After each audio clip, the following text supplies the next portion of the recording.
Hello guys, আমি তোমাদের সে গাবিন আপা। তোমরা মেয়েরা তো দুষ্টু কেন?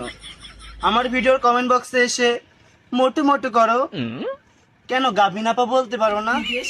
দেখো আমাদের একটা গাবিন গাই 2 সের করে দুধ দেয়। Guys, আমার ম্যাডামের কিন্তু আরেকটা ভালো গুণ আছে।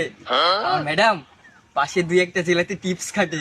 সিমন, তুমি সবার সামনে বলবা কেন? এগুলো তো সিক্রেট, কাছাকাছি বলতে হয়। ও আর ইমন, ওই কথাটা বলে দাও, মঞ্চে উঠে আমরা এইভাবে দলালি কয় টাকা নিই? ও গাইস একদমই তো ভুলে গেছিলাম। আমার ম্যাডাম যদি এই জেলাতে এক জেলাতে টিপ খাচ্ছি রে, লাইসেন্স কোনো প্রোগ্রাম হয়, এইভাবে দুলাই নাচ দেখালি 200 টাকা দিলি হয়। ওই ইমন, একটা কথা তো ভুলেই গেছি। কি ম্যাডাম? আমার অডিয়েন্সদের একটু বলো, আগের দিনে যে ভুট্টা খেতে যে আমরা কয় টাকা নিলাম? ও গাইস একদমই মনে করাই দিয়েছে। আসলে কি জানেন, আগের দিনকে